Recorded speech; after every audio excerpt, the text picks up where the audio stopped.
오늘도 예배에 오신 우리 성도님들 환영하고 축복합니다. 우리 구축기도를 한번 해보겠습니다. 나는 구원의 통로입니다. 나는 축복의 통로입니다.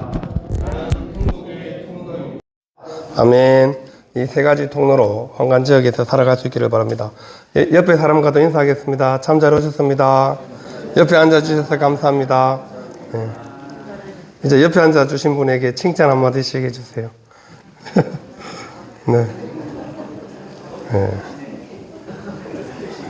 오늘따라 훨씬 더 예뻐 보이죠? 네. 감사합니다. 네. 오늘은 5월 첫째 주일입니다. 그리고 어린이 주일로 지킵니다. 예나 지금이나 아이들은 우리의 희망이자 다음 세대의 주역입니다. 하지만 현실적으로 아이들을 대하는 모습은 희망이나 다음 세대의 주역으로 대하지 않습니다. 당장에 도움이 되지 않는 그냥 떼쓰고 필요한 것을 달라고 조르는 무한정 퍼줘야 하는 귀찮은 존재로만 생각하고 있습니다. 우리 부모님들도 아이를 대할 때 별 다르지 않습니다. 때로는 귀찮은 존재로, 때로는 방해자로 취급하는 경우도 있죠. 오늘 본문은 예수님은 그런 모습을 완전히 바꾸어 주십니다. 어린아이들을 얼마나 귀하게 또 소중하게 생각하고 있는지 잘 말해주고 있죠. 특별히 하나님 나라를 들어가는 기준으로 어린아이들과 같아야 된다 말씀해주고 있습니다. 어린이 주일에 우리 아이들에 대한 생각을 예수님처럼 가질 수 있기를 바랍니다. 안타깝게도 저희 교회는 이제 어린이들이 없어요. 다 청소년입니다. 우리 진태가 중학교 3학년이 되면서 막내가 중3이 되는 바람에 이제 어린이는 없지만 어쨌든 여러분들 집에 이제 손주들 다 있으시죠. 손주들 생각하시면서 말씀을 들으면 좋겠습니다. 어른들 눈에는 귀찮은 존재로 아이들을 바라봅니다. 뭐 어릴 때는 귀엽지만 이제 초등학교만 들어가면 늘 질문하고 또 이렇게 뭔가를 계속 요구하잖아요. 어린아이들은. 저희 아이들도 어릴 때 보니까 유치원 때는 그나마 좀 덜해요. 근데 초등학교 이상 되니까 뭔가를 계속 요구해요. 같이 놀아달라, 뭐 사달라, 뭐 해달라. 계속 달라는 것밖에 없어요. 그죠? 그게 이 어린이의 모습입니다. 어린이가 열심히 활동하고 뭐 열심히 달라 하는 게 어린아이의 정상이죠. 왜 자기 힘으로, 자기 능력으로 안 되니까 당연히 부모님께 해달라고 요청하는 것이 당연하죠. 오늘 본문에 보시면 이제 부모님들이 아이들을 데리고 예수님께로 나옵니다. 13절에 보시면 사람들이 예수께서 안수하고 기도해 주심을 바라고 어린아이들을 데리고 오매 이렇게 기록되어 있죠. 어떤 마음으로 데리고 왔다고요? 예수께서 안수해 주시고 기도해 주심을 바라고 부모님들이 마음이죠. 우리 예전에 있던 교회에서 이제 첫 아이가 태어나면 오늘도 우리 영상 보니까 첫 아이가 교회에 오면 담임 목사님이 안고 기도를 해주거든요. 축복 기도. 이제 아이 태어난 첫 아이가 첫 교회를 출석하는 날 이제 아이를 안고 기도를 해줍니다. 그러면 온 성도들이 다 너무 기뻐하고 좋아합니다. 그죠? 아이가 태어난 것도 기쁘지만 그 아이를 통하여서 또 그 가정이 더 행복하게 기쁘게 살아가도록 그렇게 축복 기도를 해주는 거잖아요. 오늘 이 본문에 등장하는 부모님들도 바로 그런 마음으로 예수님께로 아이들을 데리고 왔겠죠. 예수님께서 안수해 주시고 기도해 주심을 바라고 왔으니까. 뭐 일반 사람들이 기도해 주는 것도 또 부모님이 기도해 주는 것도 중요하지만 예수님이 아이를 안고 축복해 주면 얼마나 더 좋을까요? 그 희망을 가지고 이 부모님들이 아이를 데리고 예수님께로 왔는데 문제는 뭐예요? 제자들이 꾸짖었습니다. 아이를 데리고 왔다고. 제자들이 꾸짖건을 이렇게 돼 있잖아요. 아이들의 부모님의 마음과 전혀 상관없이 제자들은 지금 아이들을 그냥 귀찮은 존재로 방해꾼으로 그렇게만 바라보고 있는 거죠. 근데 이제 이 제자들의 눈에는 아이들을 데리고 온 부모님조차도 별로 마음에 들지 않은 겁니다. 지금 예수님께서 얼마나 중요한 사역을 하고 계시는데 이 장소에 누구를 데려갔어요? 자기 애들을 데려갔잖아요. 자녀들을. 그러니까 이 부모들이 도대체 생각이 있는 거야 없는 거야 이런 마음이었겠죠, 제자들이. 지금 예수님께서 얼마나 바쁜데 병자도 고치고 막 귀신도 치유하고 열심히 하나님 나라 설교 말씀도 열심히 지금 하고 있는 그 중요한 시간에 지금 애들을 데리고 와가지고 축복기도 해달라고 머리를 내미니 제자들이 꾸짖었습니다. 제자들이 부모님도 별로 좋아하지 않으면서 번거롭게 하냐 귀찮게 하냐 이렇게 꾸짖은 거죠. 그럼 우리 부모님들의 마음은 늘 우리 자녀들이 잘 되는 마음이죠. 근데 주위에서 바라보는 어른들의 시선은 별로 그렇지 않다는 거죠. 부모님의 마음과 다른 어른들의 마음은 전혀 다르다는 거죠. 예수님의 제자들조차도 그 아이들을 좋게 바라보지 않았기 때문에 꾸짖은 거죠. 아이들만 꾸짖는 게 아니라는 거죠, 지금. 아이들을 데리고 온 부모님까지도 같이 꾸짖어서 책망을 한 거죠. 우리 어릴 때 이 동네마다 약장수들이 많이 왔습니다. 막 이상한 소리를 내면서 골라 그러면서 뭐 어디 좋고 오만 뭐 그냥 뭐 만병통치약이에요. 그냥 먹으면 아픈 데가 없고 모든 병이 다 낫고 막 그런 약을 팔잖아요. 근데 애들이 막 몰려오면은 뭐라 그래요? 애들은 가라 그러잖아. 왜냐면 애들은 아무도 이 약을 살 애들이 아니니까. 근데 그 약장사가 마케팅 전략을 잘못한 거예요. 애들한테 사탕 주면서 애들을 잘 챙겨줬으면 그 부모님들이 약을 더 샀을지도 몰라요. 그죠? 자기 애한테 잘해주는 모습을 보고, 이 약장수는 좀 생각이 다르네 이러면서 했을 텐데, 하나같이 모든 약장수들이 다, 애들은 가라고 이렇게. 지금 제자들이 그 모양입니다. 약장수도 아닌데, 제자들은 애들을 못 오게 꾸짖었다. 이렇게 말씀하고 있죠. 오늘날 우리 사회에 보면 대부분 이 소외 계층은 항상 어린이 여자들, 전쟁이 나도 그렇고 사회에서도 그렇죠. 항상 아이들은 범죄의 대상이 되기도 하고 피해의 대상이 되기도 합니다. 횡단보를 건너다가 교통사고로 사망하기도 하고, 그죠? 사실 횡단보도에 차가 무조건 일단 섰다 가야 되는데, 그래서 다이아몬드 있는 거 아시죠? 도로 가다가 다이아몬드가 발견되면 앞에 뭐가 있다는 표시예요. 횡단보도가 있으니 속도를 줄이시오라는 표시로 다이아몬드를 크게 그려놓습니다. 다이아몬드 사람들이 제일 좋아하니까 그거를 보고 속도를 줄이고 횡단보도 사람이 건널 수 있으니 조심하라고. 그런데 아무도 속도를 안 줄이죠. 그래서 학교 앞에 아이들은 눈 깜빡할 사이에 그냥 언제 튀어나올지 모르잖아요. 그래서 당연히 속도를 줄여야 되는데 그렇지 못해서 아이들이 학교 앞에서 많이 교통사고 나서, 그래서 결국 정부에서 한 게 뭐예요? 학교 앞에 속도 제한 30 카메라까지 설치하고 계속 사고 나니까요. 속도를 줄이라고, 아이들이 다친다고 그렇게 광고를 하고 막 계속해도 해결이 안 되니까 속도 제한도 걸고 카메라도 달고 그렇게 합니다. 학교 앞에서 카메라 찍히신 분들은 회개하셔야 됩니다. 카메라가 있음에도 불구하고 속도를 줄이지 않고 아이에게 위협을 가했습니다. 여러분, 혹시나 건너는 아이들을 못 볼 수도 있잖아요. 그렇기 때문에 반드시 속도를 줄이라고 말하는 거죠. 그래서 우리는 우리의 자녀들이, 내 자녀가 귀하면 남의 집 아이도 귀하다 생각할 줄 알아야 됩니다. 당시에 이 자녀들은 이방신을 섬기거나 우상을 섬기는 사람들은 자녀들을 불태워서 인신제사의 제물이 되기도 했습니다. 또 굶주림을 당하거나 기근을 당하면 제일 먼저 희생되는 사람이 아이들이었죠. 굶주림에 먼저 희생되고 약간의 음식을 위해서 또 아이들이 팔리거나 심지어 살해까지 당하는 이런 일들이 어린아이들의 몫이었다는 거죠. 오늘날 가난한 나라에서도 여전히 아이들은 인신매매의 대상이 되기도 하고 범죄에 이용당하기도 합니다. 어릴 때 이 고아나 이런 아이들을 데리고 가서 뭘 시켜요? 소매치기. 그런 아이들을 키워서 소매치기 전문가로 만들고 이렇게 범죄에 다 이용하는 것도 마찬가지죠. 아이들을 전혀 귀하게 생각하지 않는 겁니다. 어린아이들의 가치와 존재가 무시되던 시대에 지금 예수님께서 어린아이들을 어떤 눈으로 어떻게 대하시는지를 오늘 본문이 말해주고 있는 겁니다. 제자들조차도 아이들을 데리고 오는 것을 꾸짖고 싫어하는 그 상황에 예수님께서는 아이들이 내게 오는 것을 용납하고 금하지 말라. 마가복음 10장에 보면 예수님께서 노하시어 이렇게 말씀하고 있습니다. 노하셨다는 표현은 보통 예수님께서 화를 크게 내실 때 사용하는 표현이거든요. 그냥 점잖게 달렸다고 해서 노하셨다는 표현을 쓰지 않잖아요. 분노하시, 분노.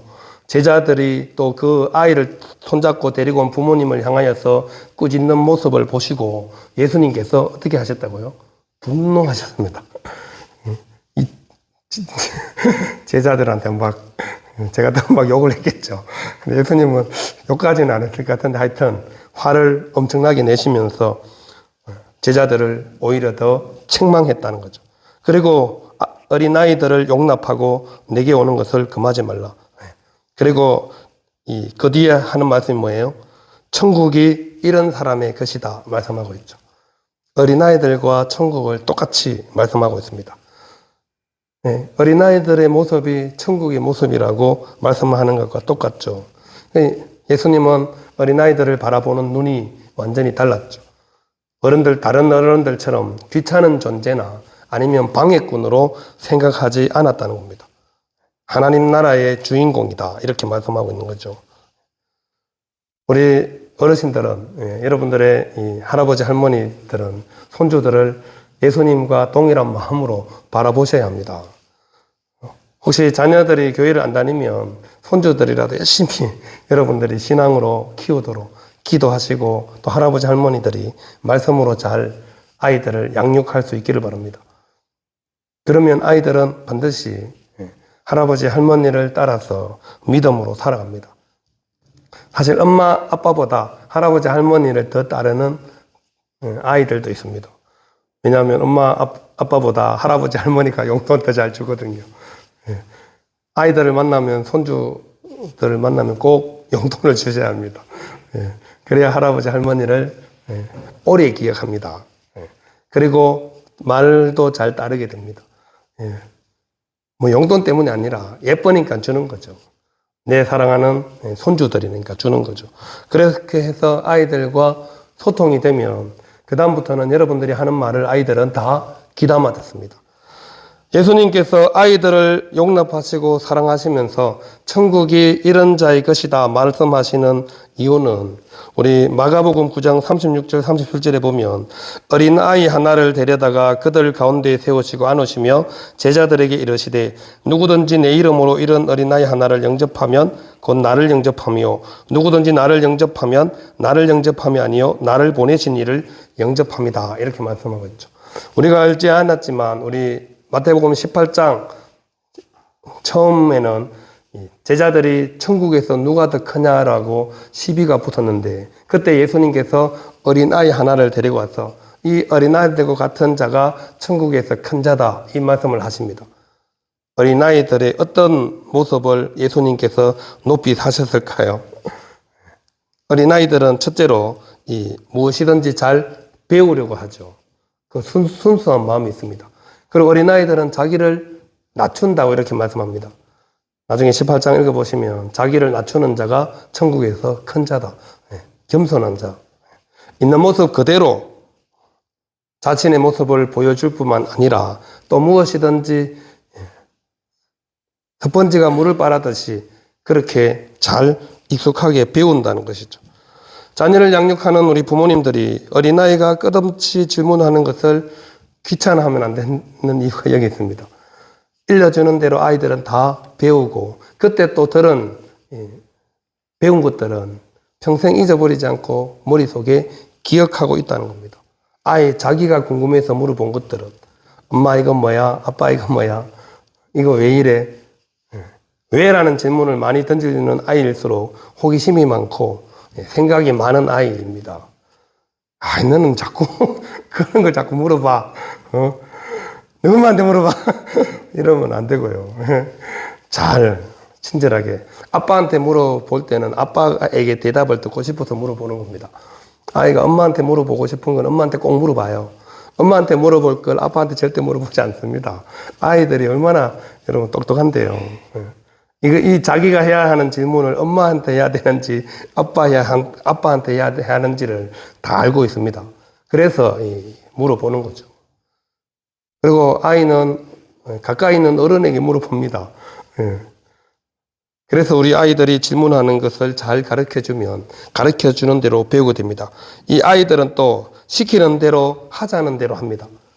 예수님께서 아이를 안고 이 아이처럼 하는 자가 천국에서 큰 자다 말씀하는 이유는 이 어린 아이들은 시키는 대로 다 합니다. 잘 모르는 사람이 사탕조도 받아서 먹잖아요. 요즘은 뭐 절대 먹지 말라고 하지만 여러분들은 안 볼 때는 몰라도 아이들은 다 받습니다. 아무리 아이에게 교육을 시켜도 조금만 안면이 튼 사람이 어른이 와서 사탕 주면 다 받습니다. 아이 모르는 사람은 좀 엄마가 사탕 받지 말라 했는데요. 그러면서 모르는 어른은 주는 거 절대 받지도 따라가지도 말라 했는데요. 그러면서 받고 따라와요. 웃기죠. 엄마가 그렇게 하지 말라고 했는데 하면서 따라온다는 말이에요. 그 어린아이니까 그렇습니다. 어른 절대 그렇지 않죠. 또 어린아이들은요, 선한 의지를 지니고 있습니다. 요즘 아이들이 워낙 영악하다고 뭐 이런 표현을 많이 쓰더라고요. 영악한 게 아니고 똑똑한 거죠. 부모님들이 워낙 교육을 잘 시켜서 아이들이 똑똑해진 겁니다. 그래서 어른들 눈에 영악하게 보이는 거지. 그렇다고 아이들이 막 악의를 가지고 그렇게 행동하는 아이는 아무도 없습니다. 어린아이들은 늘 선한 의지를 잘 가지고 있습니다. 왜냐하면 아이들한테 물어보세요. 커서 뭐가 될래? 이렇게 물어보면 다 착하고 훌륭한 사람 된다 그러지. 나쁜 짓 할래요.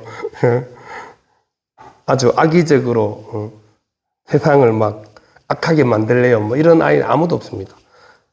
다 하나같이 착하고 훌륭한 사람 된다고 대답하죠. 그래서 우리 아이들은 항상 선한 양심을 가지고 선한 의지를 가지고 성장하도록 우리 어른들이 열심히 적극적으로 도와줘야 한다는 거죠. 그리고 이 아이들은 모방을 잘합니다. 어린이의 특징이 뭐라고요? 모방을 잘합니다. 그래서 이 가정에서 엄마 아빠가 막 싸우고 하는 말들은 아이들이 밖에 나가서 똑같이 다 합니다. 안에서 새는 바가지, 밖에서 새죠. 엄마 아빠가 어떠한 모습으로 행동하고 말하느냐에 따라서 아이들은 똑같이 행동하고 말합니다. 왜냐하면 아이들은 모방하기 때문이죠. 자기가 마음에 드는 친구를 모방하고요. 좋아하는 연예인들을 모방하고 그 아이들입니다. 그래서 이 모방 범죄 보면 어린 아이들이 연루된 경우가 많은 이유도 그런 겁니다. 청소년들이 특히 10대 때 얼마나 혈기왕성할 때예요. 그러니까 멋있어 보이거든요. 어릴 때 제 친구가 중3 때 담배를 피우면서 내가 중딩이 왜 담배를 피워 물었는데 그 친구가 저한테 그렇게 말했습니다. 담배 피우는 모습이 너무 멋있어서 자기도 멋있어 보이려고. 내가 그래서 하나도 안 멋있거든. 그랬는데 중학교 3학년인데 멋있어 보인다고 담배를 피우는 거죠. 그래서 아이들은 모방을 잘합니다. 모방의 대가들이죠. 마지막으로 어린아이들은 부모님을 전적으로 신뢰합니다. 아이들이 엄마 아빠가 잘 못해줘도 좀 혼내도 부모님을 의심하는 아이들은 아무도 없습니다. 아무리 생각해도 우리 엄마 아빠가 아닌 것 같아. 내가 집을 빨리 나가든지 해야 될 것 같아. 이렇게 생각하는 아이는 아무도 없다는 거죠. 아이들은 엄마 아빠를 절대적으로 신뢰하고 절대적으로 의지합니다. 그래서 아무리 혼내도 아무리 막 화를 내고 해도 늘 또 시간 지나면 엄마 아빠 그러면서 달려와서 안기죠. 그게 아이들입니다. 그래서 예수님은 이런 어린아이들처럼 순수하고 겸손한 마음으로 살아가는 사람들이 천국을 소유한 사람들이다 말씀하고 있죠. 그래서 아이들을 못 오게 하는 제자들을 향하여서 꾸짖고 혼내는 겁니다. 하나님 앞에서 우리 모든 사람들은 어린아이와 같습니다. 어른들은 아이들과 비교해서 성숙하고 강하고 존재감이 크다고 해도 어른 역시 하나님 눈에는 완성되지 않은 미약하고 또 완성에 이르지 못하고 과정 속에 있는 사람들이라는 것을 우리가 기억해야 합니다. 따지고 보면 우리도 어린아이와 같이 미완성, 미성숙, 미약함은 동일한 존재입니다. 똑똑한 것 같은데 사기를 당하는 사람들이 있어요. 아, 쟤는 왜 어떻게 사기를 당하지? 근데 사기를 당했다는 거예요, 자기도. 속이는데 뭐 장사가 없습니다. 아무리 똑똑한 어른들도 이런 보이스피싱, 제가 예전에 보이스피싱 당했다고 얘기했죠. 다행인 것은 돈이 없어서 돈은 잃지 않았는데, 제가 그래서 이 SNS에 보이스피싱을 당해서 혹시 제 전화번호로 뭐 이렇게 뭔가 금전을 요구하거나 이러면 절대 제가 하는 게 아니니까 넘어가지 말라 이런 메시지를 올린 적이 있거든요. 그랬더만 그 밑에 댓글에 경량에 계신 장로님도 누구도 자기도 보이스피싱 당했대요. 그래서 위로를 해주시더라고요. 목사님 저도 당했어요. 저도 그랬어요. 그러면서 막 그런 게 생각보다 많아요. 어른이라고 보이스피싱 속이는데 어떻게 안 당했겠어요. 아이들만 쏘가 넘어가는 게 아니라는 거죠. 어른들도 똑같은 연약한 존재이기 때문에 우리가 아이들을 보면서 뭘 생각하라는 거예요. 예수님께서.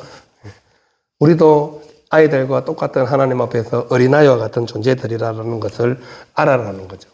그래서 아이들을 외면하지 말고 아이들을 못 오게 꾸짖지 말고 그 아이들을 위해서 축복해주고 기도해주는 예수님의 모습을 우리가 볼 수 있습니다. 하나님의 나라는 자기 힘과 돈을 의지하는 그런 사람들이 가는 곳이 아니라는 거죠. 의로운 사람들의 의로움에 의해서 들어가는 나라가 아니라 자비로운 하나님의 자비에 의해서 들어가는 나라가 하나님 나라입니다. 그래서 예수님께서는 어린아이와 같이 겸손하고 순수한 마음을 가지지 않으면 하나님 나라에 들어갈 수 없다 말씀하고 계시죠. 예수님은 찾아온 아이들을 안고 그들 위에 안수하시고 축복해 주셨습니다. 아이들이 한두 명이 아닐 텐데 그 나온 아이들을 다 안아주셨습니다. 부모님들이 뭐 한두 명만 아이들 데리고 왔을까요? 예수님께서 오셨다고 하니까 유대 땅, 예수님께서 말씀을 가르치시던 곳이었는데 그 지역에 예수님의 소문은 이미 예수님이 어떤 분인지 소문이 나 있었습니다.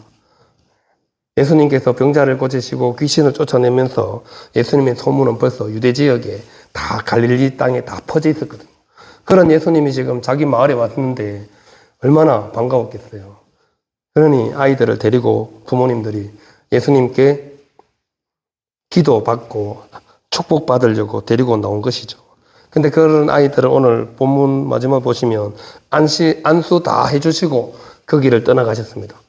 그냥 간 게 아닙니다.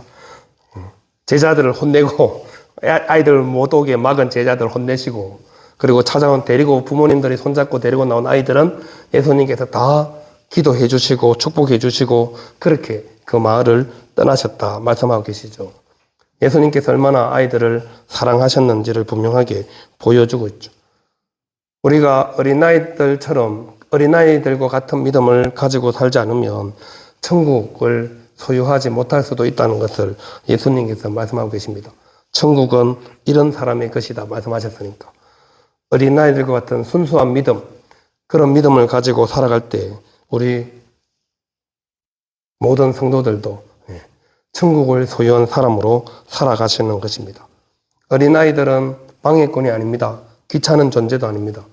우리가 보호하고 축복하고 기도해 주면서 그 아이들이 믿음으로 잘 자라도록 해줘야 한다는 것이죠. 여러분들 가정에 있는 사랑하는 손주들을 볼 때마다 하나님 앞에서 나도 저런 모습이지라고 생각하시면서 아이들을 기뻐하시고 또 늘 기도해 주시고 축복해 줄 수 있기를 바랍니다. 저도 어릴 때 우리 자녀들이 어릴 때 초등학교 들어가기 전까지 열심히 잠자기 전에 기도해주고 학교 유치원 어린이집 갈 때 기도해주고 했는데 어느 순간부터 그게 점점 줄어들기 시작하면서 지금은 거의 안 하고 있거든요. 그때가 언젠가를 곰곰이 생각해 보니까 아이들이 이제 좀 커서 5학년, 6학년 돼가지고 자기들 혼자 있겠다고 자기들 방에 들어가서 안 나왔을 때 애들 볼 일이 없는 거예요.